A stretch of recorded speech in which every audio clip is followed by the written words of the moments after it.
গোপাল মায়ের অনুমতি ছাড়া আজ প্রচারণে যেতে পারবে না। কেননা একদিন মাকে না বলে নবনী চুরি করে যে একটুখানি লুকিয়েছিল না, মা জানে না গোপাল কোথায় হারিয়ে গেল। সেদিন মাকে না বলে না কয়ে মায়ের ভয়ে লুকিয়েছিল অল্পক্ষণের জন্য।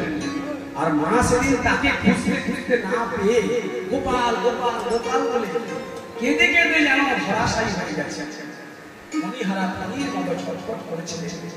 ওরে আমার কোল মোছা ধন, ওরে আমার জাদু বাছা ধন, ওরে আমার নয়নের মণি, ওরে আমার হৃদয়ের ধন, তুই কোথায় একবার দেখা দে। সেদিনের কথা পুনঃ আজ গোপালের মনে পড়ে যায়। মাকে উপেক্ষা করে যদি যাই ভাই চলে, তাহলে মাঝে বুঝি আমার আর প্রাণে বাঁচবে না।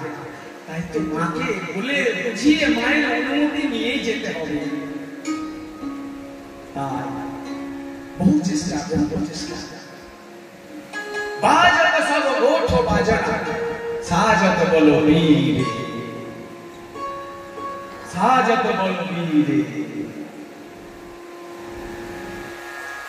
আরে কৃপা বড় তালের কীর্তন, শশী শেখর তাল, ৪৪ মাত্রার তাল।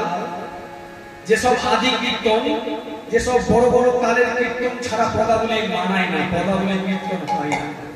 কিন্তু আজ ধীরে ধীরে ধীরে ধীরে যেন এই কলিযুগে কলির প্রভাবে যেন সেগুলো হারিয়ে যাচ্ছে।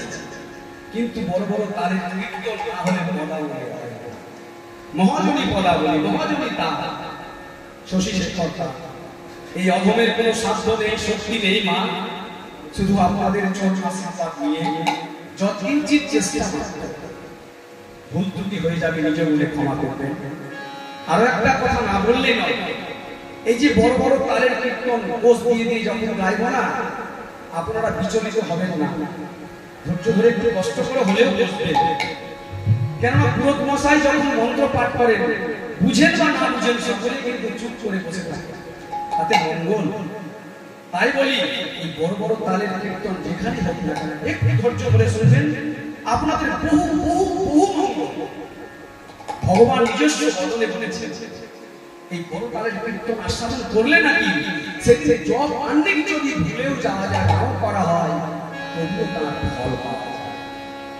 তবে চিন্তা করে দেখুন, একটি বড় তাল কীর্তন শ্রবণ করা কতটা পুণ্যের। আরে কি বা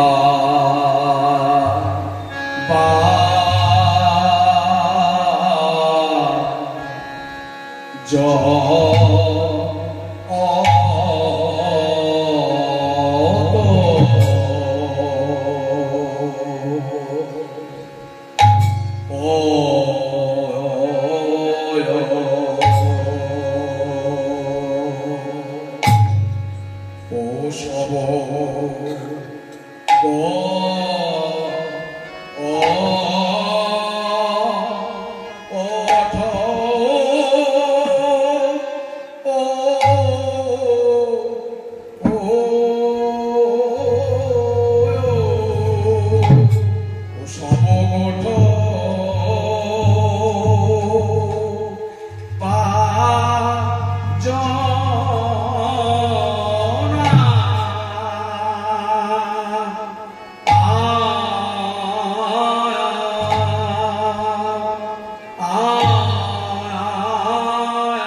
आज कोठे कोठे बाजे